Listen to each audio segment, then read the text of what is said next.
If compound paths in Illustrator are confusing you, well, you're not alone, and it's easy to master than you think. So let me take you through the simple steps to show you how to do this. Compound paths in Illustrator are used to combine multiple shapes that are overlapping and maintain transparency. If you haven't met, my name's Darren Goddard. Before we jump into this video, I'll link in a card above to show you how to mask images into shapes and text in Illustrator. Let's go. Let's now look at where you'll actually use compound paths in your design work. Unlike groups or merge shape, compound paths treat objects as one unified path with customizable visibility. So what we'll do is we'll start off drawing a square. I'm holding down Shift, constrain it. We've got a fill there and a stroke. I'm just going to remove the stroke, move it over slightly. So now I'm going to draw a circle.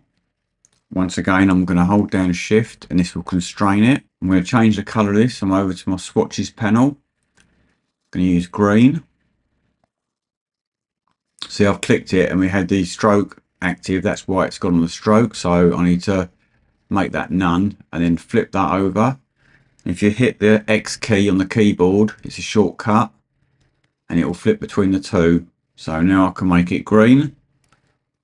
And what you need to do now is you need to select both objects, go up to the object menu, go down to compound path and hit make.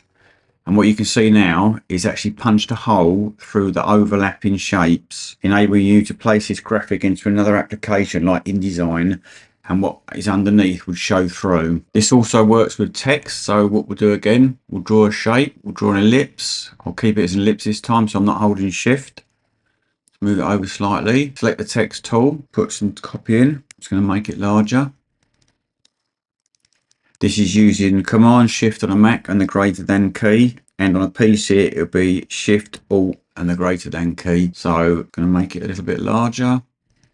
All right, so I'm going to place it on top of the object. So what you need to do now is make it outlines for the best results. So you go into Type, Create Outlines, and it makes it a vector rather than text. So once again, we select them both, go up to the object menu, down to compound path and make. And once again, you can see we have a transparent. So we can test that. I'll make a rectangle, make it blue.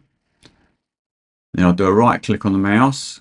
I'll go down to Arrange, Send to Back. And you can see we have the word creative showing through the blue color. Layered shapes might look right, but they won't cut correctly until you make them into a single compound path. This is great for exporting shapes into Photoshop, video editing applications, and web design applications. These are non-destructive as well. So another example, what I'm going to do, I'm just going to delete those for now. I'm going to grab the rectangle, not going to constrain it. Grab the ellipse. And then I'm going to punch out again. So I'm going to go object once more, compound path make. So now we have it. So what we can do now is grab the direct selection tool, click on the shape that we punched out, and we can move it around. So we can actually reposition that to where we want it. So if when we punched it out, we haven't put it in the right place, we can then go back and change that. And like I said before, this is non-destructive. So what we can do is select them both and we go up to object, compound path and release. And what it will do is it will remove the punch and bring the shape back. So you could then change it to another shape. So that is how you use compound paths in Adobe Illustrator. Now you've mastered compound paths in Illustrator, which one of the examples I showed you do you think you use going forward? Drop a comment down below and let us know. And if this has been helpful, then please consider giving me a like and subscribing to the channel for more videos and tutorials based on Illustrator, Photoshop and InDesign. And why don't you check out my playlist as well on my channel. And if you'd prefer this in a PDF format, then comment paths down below and I'll send it over to you. And just before I go, check out the video here, how to place images inside text and shapes. Thanks and keep creating.